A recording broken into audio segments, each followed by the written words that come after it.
तो जैसा कि पिछले एपिसोड में हमने देखा था, जो हानियों होता है वो अपने लोगों को अटैक करने के लिए उस बंदे के ऊपर भेज देता है और वो अपने बंदों से बोलता है कि ये बंदा आज यहाँ पर सही सलामत नहीं जाना चाहिए। और अब हानियों के लोगों की पावर को देखकर वो जो बंदा होता है वो भी घबराने लगता है और वो घबराते हुए अपने मन में सोचता है कि लगता है मैंने इन लोगों से गलत पंगा ले लिया, ये लोग तो देखने में काफी पावरफुल लग रहे हैं। और वो ये सोच ही रहा होता है, लेकिन तभी जो हानियों के लोग होते हैं वो आकर उन सभी के ऊपर अटैक कर देते हैं। और हम देखते हैं कि हानियों के लोगों ने उन सभी की हालत को काफी ज्यादा खराब कर दी होती है। रवि जाके पीछे गिर जाते हैं और उनकी ऐसी हालत को देखकर जो जियाओ जहन होता है उसे बोलता है कि ब्रदर लियो आप ठीक तो हो ना। और वो इतना बोल ही रहा होता है, लेकिन तभी लियो का एक और बंदा आकर दीवार से टकराता है, जिसे देखकर जो जियाओ जहन होता है वो भी थोड़ा शौक हो जाता है। और अब उन लोगों की ऐसी हालत को देखकर जो जियाओ कुंग शहन होता है वो उनका मजाक उड़ाते हुए बोलता है कि जियाओ बिंग और अंकल जियाओ, जरा देखो तो आप इन लोगों को मेरे साथ कंप्लीट करने के लिए लेकर आए थे, लेकिन एक बार जरा अपने लोगों की हालत तो देखो, ये तो मेरे लोगों के सामने एक पल भी नहीं टिक पाए। और अब जियाओ कुंग शहन की इस बात को सुनकर जो लियो होता है वो भी उठने लगता है और वो उठते हुए जियाओजिन से बोलता है कि ब्रदर जियाओजिन, मुझे नहीं लगता कि हम लोग तुम्हारी यहाँ पर कोई भी मदद कर पाएंगे,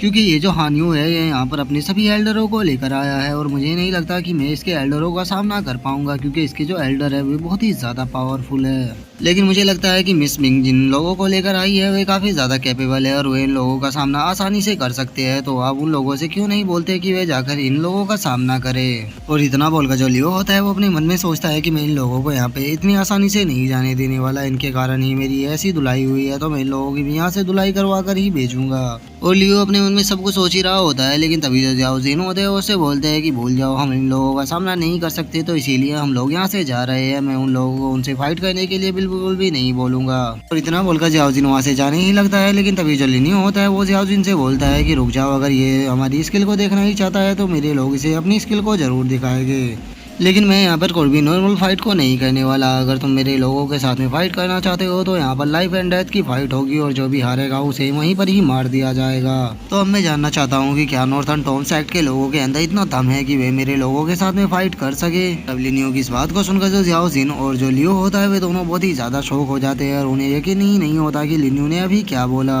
लेकिन वहीं जो जियाओ कुंग शैन होता है वो लिनियो के इस ओवर को सुनकर बहुत ही ज्यादा खुश हो जाता है और वो खुश होते हुए लिनियो से बोलता है कि तुम सच में एक मैन हो, क्योंकि तुम यहाँ पर लाइफ एंड डेथ की फाइट को कहना चाहते हो, तो मैं तुम्हारे इस चैलेंज को जरूर एक्सेप्ट करूंगा। और इतना बोलकर अब जो जियाओ कुंग शैन होता है वो हानियों से बोलता है कि ब्रदर हानियों, इसको दिखा दो कि आपका जो सेक्ट है वो कितना ज्यादा पावरफुल है और इनमें से आज यहाँ से कोई भी जिंदा बचकर नहीं जाना चाहिए। और अब जियाओ कुंग शैन की इस बात को सुनकर दो बंदे आगे आ जाते हैं और उनमें से एक बंदा बोलता है कि ब्रदर ये इन लोगों के लिए तो आप ही काफी हो, इसीलिए मैं पहला मौका आपको देना चाहता हूँ इन लोगों को खत्म करने का। जो सुनकर जो यही होता है वो भी इसे ठीक है बोल देता है, जिसके बाद अब हमें यही के बारे में बताया जाता है कि ये नॉर्थर्न टॉम सेक्ट का सेकंड एल्डर है और जो यही होता है वो लिनियो के आगे आकर उसे बोलता है कि ठीक है मैं तुम्हारे चैलेंज को एक्सेप्ट करता हूँ, तो अब मुझे तुम ये बताओ कि तुम में से मेरे साथ फाइट कौन करेगा। और यही की इस बात को सुनकर जो थर्ड एल्डर होते हैं वो आगे हुए आते हुए उससे बोलते हैं कि ठीक है तुमसे फाइट मैं करूंगा, लेकिन तभी जो लिनियो होता है वो उससे बोलता है कि इसके कान के पास ही इसकी वीकनेस है, तो वहीं पर ही अटैक करना। जो सुनकर जो थर्ड एल्डर होते हैं वो भी लिनियो को ठीक है बोल देते हैं और उसके बाद वे फाइट करने के लिए रेडी होते हुए अपने मन में सोचते हैं कि ये बंदा मुझसे काफी ज्यादा पावरफुल है, अगर मुझे सैंड किंग ने हिंट नहीं दिया होता तो मैं पक्का इस बंदे के हाथों से मारा जाता, लेकिन चूंकि अब सैंड किंग ने मुझे इसकी वीकनेस को बता दिया है तो मैं अब इस बंदे को बहुत ही आसानी से खत्म कर दूंगा। और अब इतना सोचकर जो थर्ड एल्डर होते हैं वो अपने फ्योनिक स्पीयर से सीधा जो यही होता है उसके ऊपर अटैक कर देता है, लेकिन जो यही होता है वो काफी ज्यादा पावरफुल होता है और वो बहुत ही आसानी से थर्ड एल्डर के अटैक से बच जाता है। और वो थर्ड एल्डर के अटैक से बचते हुए उनसे बोलता है कि तुम्हारा जो रियलम है वो मुझसे काफी ज्यादा कम है, तो क्या तुम्हें लगता है कि तुम इतने कम रियलम पर होने के बाद भी मुझे हरा सकते हो? सच में तुम तो बहुत ही बड़े बेवकूफ हो। और इतना बोलकर अब जो यही होता है वो सीधे थर्ड एल्डर की तरफ अटैक कर देता है और अब उसकी स्पीड को देखकर जो थर्ड एल्डर होते हैं वो भी एक पल के लिए शॉक हो जाते हैं, लेकिन तभी वो भी अपनी स्पीड का इस्तेमाल करते हुए उसके अटैक से बचते हुए अपने मन में सोचते हैं इस बंदे की पावर के साथ इसकी स्पीड भी काफी ज्यादा है, तो इस बंदे से मुझे बहुत ही ध्यान के साथ फाइट को करना होगा, नहीं तो मेरी एक गलती मेरी जान को ले सकती है। और अब इतना बोलकर जो थर्ड एल्डर होते हैं वो अपनी जगह से जंप कर दोबारा से जो यही होता है उसके ऊपर अटैक कर देते हैं, लेकिन जो यही होता है वो इस बार भी जो थर्ड एल्डर का अटैक होता है उससे बच जाता है और वो थर्ड एल्डर के अटैक से बचते हुए उससे बोलता है अरे ओल्ड मैन, क्या हुआ? तुम बार बार मेरे ऊपर यही अटैक क्यों करे जा रहे हो? क्या तुम मुझसे इतना ज्यादा डर गए हो कि तुम अपने अटैक को भी भूल चुके हो? और ये सब कुछ बोल ही रहा होता है, लेकिन तभी जो थर्ड एल्डर होते हैं उसे यही के ऊपर अटैक करने का चांस मिल जाता है और वो अपने भाले से सीधे यही के कान की तरफ एक अटैक को शूट कर देते हैं, जो कि जाकर सीधे यही के कानों के अंदर लगता है, जिस कारण अब यही की हालत काफी ज्यादा खराब हो जाती है। लेकिन जो थर्ड एल्डर होते हैं वे इस अच्छे मौके का पूरा फायदा उठाते हैं और वे यही के ऊपर अटैक कर उसे वहीं पर ही मार देते हैं। और अब यही को ऐसे मरता हुआ देखकर जो जियाओ कुंगशान होता है वो बहुत ही ज्यादा शौक हो जाता है और वही जो हांशु होता है उसे तो अपनी आंखों पर यकीन ही नहीं होता कि उसका एल्डर इतनी आसानी से मारा गया। और अब सेकंड एल्डर को इस तरह से मरता हुआ देखकर जो फर्स्ट एल्डर चुआन होता है उसे बहुत ही ज्यादा गुस्सा आ जाता है और वो गुस्से में चिल्लाते हुए बोलता है कि मैं तुम्हें आज जिंदा नहीं छोड़ूंगा। इतना बोलकर अब वो थर्ड एल्डर के ऊपर सीधे अटैक करने के लिए आने लगता है और इतना बोलकर वो थर्ड एल्डर के ऊपर अटैक करने ही वाला होता है, लेकिन तभी जो शायर होती है वो बीच में आ जाती है और वो चुआन के ऊपर अटैक करते हुए उसे बोलती है कि तुम्हारा अपोनेंट मैं हूं ना कि वे। और अब जो थर्ड एल्डर होते हैं वो वहां से जाते हुए बोलते हैं शायर अब ये तुम्हारा हुआ, तुम इसके साथ जो भी करना चाहो वो कर सकती हो। और थर्ड एल्डर कितना बोलती है, हम देखते हैं कि जो शायर और जो चुआन होता है उन दोनों के अटैक टकराते हैं, जिस कारण वहाँ पर काफी बड़ा ब्लास्ट होता है। तो चुआन की पावर को देखकर जो शायर होती है वो भी समझ जाती है कि चुआन काफी ज्यादा पावरफुल है, इसीलिए वो चुआन के ऊपर दूसरा अटैक करने के लिए जाने लगती है और वो उसके ऊपर अपनी इमोर्टल स्वॉर्ड से अटैक कर देती है।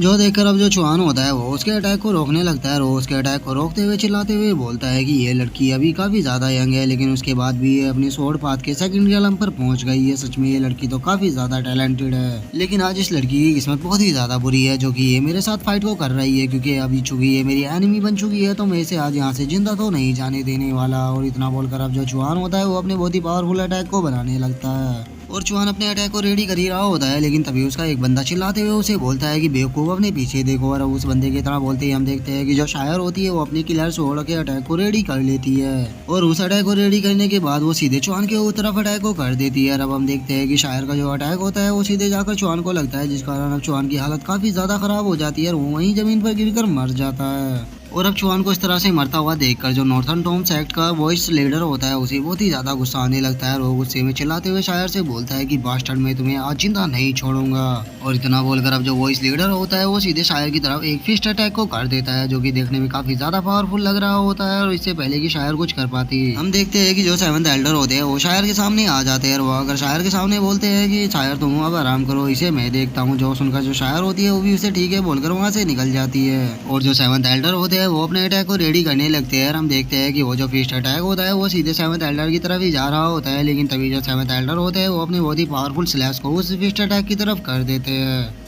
और जो सेवंथ एल्डर का वो अटैक होता है वो इतना ज़्यादा पावरफुल होता है कि वो फिस्ट अटैक को वहीं पर ही ख़त्म कर देता है और उस फिस्ट अटैक को ख़त्म करने के बाद वो सीधे उस वॉइस लीडर की तरफ बढ़ने लगता है, जिसे देखकर जो वॉइस लीडर होते हैं वो भी बहुत ही ज़्यादा घबरा जाते हैं। और इससे पहले कि वॉइस लीडर उस अटैक से बचने के लिए कुछ कर पाते हैं, हम देखते हैं कि जो सेवंथ एल्डर का अटैक होता है वो सीधे जाकर वॉइस लीडर से टकरा जाता है। और सेवंथ एल्डर का स्लैश अटैक इतना ज़्यादा पावरफुल होता है कि हम देखते हैं कि वहाँ पर वो जो होटल होता है वो भी 2 भागों में बट जाता है और 2 भागों में बढ़ जाने के बाद वो जो बाकी का हिस्सा होता है वो भी टूटकर जमीन पर गिर जाता है। और अब हम देखते हैं कि वो जो वॉइस लीडर होते हैं उसकी हालत भी सेवंथ एल्डर के अटैक के कारण काफी ज्यादा खराब हो चुकी होती है और वो चिल्लाते हुए सेवंथ एल्डर से बोलता है कि आखिर तुम हो कौन और तुम इतने ज्यादा पावरफुल कैसे हो सकते हो। और अब वॉइस लीडर के इतना बोलते ही जो हमारा आज का एपिसोड है वो यहीं पे खत्म हो जाता है। तो अब नेक्स्ट एपिसोड में देखेंगे कि आगे क्या होता है। अगर आप लोगों को वीडियो अच्छी लगी हो तो वीडियो को लाइक करना, चैनल को सब्सक्राइब करना। मैं मिलता हूँ आप लोगों से नेक्स्ट एपिसोड में, तब तक के लिए बाय बाय गाइस।